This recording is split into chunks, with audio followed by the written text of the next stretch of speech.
যে প্রদর্শন লালন করার ইচ্ছা সে ওই দলই প্রদর্শন লালন করবে। এটাই হলো ওনার বাংলাদেশের রাজনীতিতে ওনার মাইল ফলো ছিল।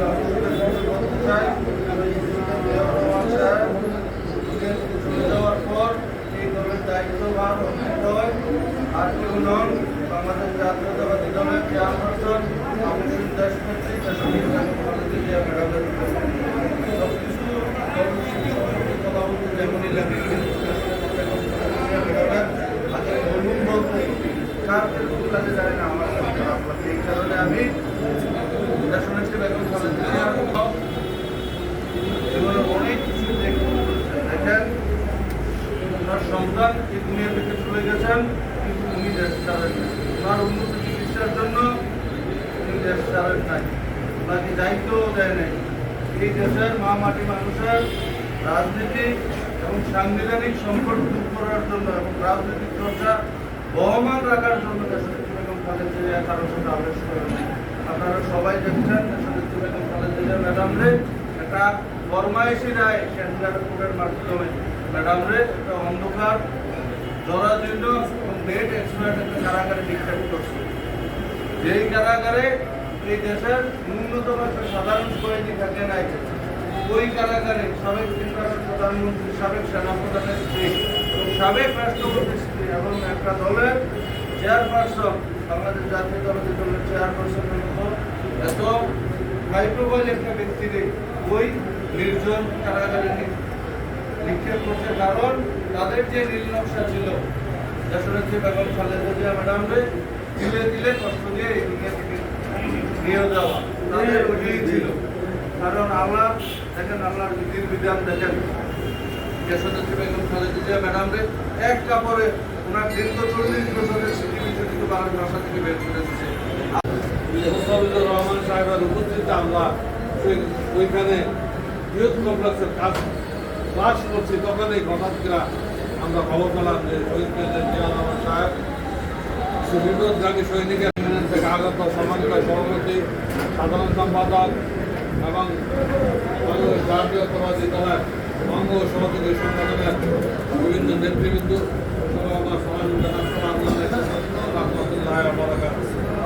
সংগ্রামী সাহায্য বন্ধুরা, আজকে ঐতিহাসিক জিয়া রহমান সাহেবের শাহাদাত বার্ষিক এই দিনটির কথা মনে করে গেলে আমাদের অতীতের দিকে যারা এই সারিতে অনেকে আছেন, দু একজন আমি দেখতেছি যারা ইউথ কমপ্লেক্স সম্পর্কে জানতেন। অর্থাৎ যুবকদের স্বাবলম্বী করার জন্য শহীদ প্রেসিডেন্ট জিয়া রহমান সাহেব ওই সময় যুব কমপ্লেক্স বা ইউথ কমপ্লেক্স হিসাবে গাছ লাগাবো, 1 খণ্ড জমি বেকার করে না থাকে সেখানে সবজি চাষ করবো। এরকম ভাবে শহীদ জিয়ার প্রত্যেকটা দফা যদি আমরা আমাদের বাস্তব জীবনে কাজে লাগাই, আমরা একটা পেঁয়াজের জন্য ওই দিল্লিতে আমরা ধর্ণা দিতে হবে না। আমরা যে কোনো একটা জিনিসের জন্য অন্য কোনো রাষ্ট্রে আমাদেরকে ধর্ণা দিতে হবে না। আমরা ভৌগোলিক ভাবে এমন রাষ্ট্র, যদি শহীদ প্রেসিডেন্ট জিয়া রহমান সোশ্যাল মিডিয়ায় আমাদের সরকারের প্রত্যেকটা উন্নয়নমূলক কাজকে আজকে তারা সমালোচনা করছে কিনা বলেন? আমরা কিন্তু তার জবাব দিচ্ছি না। আমরা অনেকে মোবাইল দেখে আমরা রেখে দেই, কিন্তু না, আজকে তারা চাচ্ছে ভুল মেসেজ দিয়ে, আজকে তারা চাচ্ছে এই সরকারের সকল অর্জনকে ম্লান করে দিতে চাচ্ছে। আমরা প্রত্যেকে শহীদ জিয়ার সৈনিক যারা আছি, আমরা প্রত্যেকে এই প্রত্যেকটা অপবাদের, প্রত্যেকটা মিথ্যাচারের, প্রত্যেকটা গুজবের আমাদের জবাব দিতে হবে। যেমনি করে দিতে হবে জাতীয় পর্যায়ে, তেমনি করে আমার নেতার বিরুদ্ধে, আমাদের এমপি মহোদয়ের বিরুদ্ধে, তার উন্নয়নমূলক কর্মকাণ্ডের বিরুদ্ধে যে কয়েকটা বট বাহিনী আজকে চান্দিনা অপপ্রচার চালাচ্ছে, তাদের বিরুদ্ধেও আমাদেরকে সোচ্চার ভূমিকা পালন করতে হবে। আমরা ইতিমধ্যে আইডেন্টিফাই করেছি যে কারা আমাদের নেতার ভালো কাজগুলোকে সমালোচনা করে। আইডেন্টিফাই করে আমরা তাদের প্রত্যেকটা একটা কমেন্টসের বিরুদ্ধে আমাদেরকে 100 কমেন্ট দিয়ে সত্য কথা লিখে, উন্নয়নের কথা লিখে জবাব দিতে হবে। পরিশেষে আমি সবার সুস্বাস্থ্য দীর্ঘায়ু কামনা করে আমাদের মধ্যে ইতিমধ্যে উপস্থিত হয়েছেন আমাদের পৌর বিএনপির সাধারণ সম্পাদক শাহ মোহাম্মদ আলমগীর খান, উপস্থিত হয়েছেন গোলাবাদনের সম্মানিত সভাপতি মাওলানা তাজুল ইসলাম সাহেব, উপস্থিত হয়েছেন আমাদের বিএনপির সিনিয়র সহসভাপতি জনাব শরীফ সরকার, উপস্থিত হয়েছেন যুবদলের যুগ্ম আহ্বায়ক জনাব কায়ুম খান সহ অনেক, উপস্থিত হয়েছেন আমার যুবদলের আরেক যুগ্ম আহ্বায়ক জনাব ইসমাইল ভাই সহ অনেক নেতৃবৃন্দ উপস্থিত হয়েছেন। সবাইকে ধন্যবাদ জানিয়ে আমি আমার বক্তব্য শেষ করছি। খোদা হাফেজ। বাংলাদেশ জিন্দাবাদ। বাংলাদেশ জাতীয়তাবাদী দল বিএনপি জিন্দাবাদ।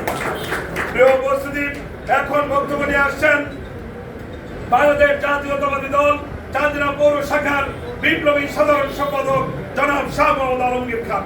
জনাব শাহ মোহাম্মদ আলমগীর খান এরকম কোন অযাচিত কোন বক্তব্য বের করা যাতে করে সারা দেশে বিদেশে ট্রল হয় এমন কথা তার মুখ দিয়ে বের করা, কিন্তু বেড়েছেন পক্ষে দেখেন ঠিক তদ্রুপ আমাদের নেতার বিরুদ্ধেও নির্বাচনের আগে অনেক প্রপাগান্ডা হয়েছে। আমাদের নেতা কি কাউকে পাল্টা কোন খারাপ কথা বলেছেন? তার মানে হলো তা আমরা যদি কাজ করব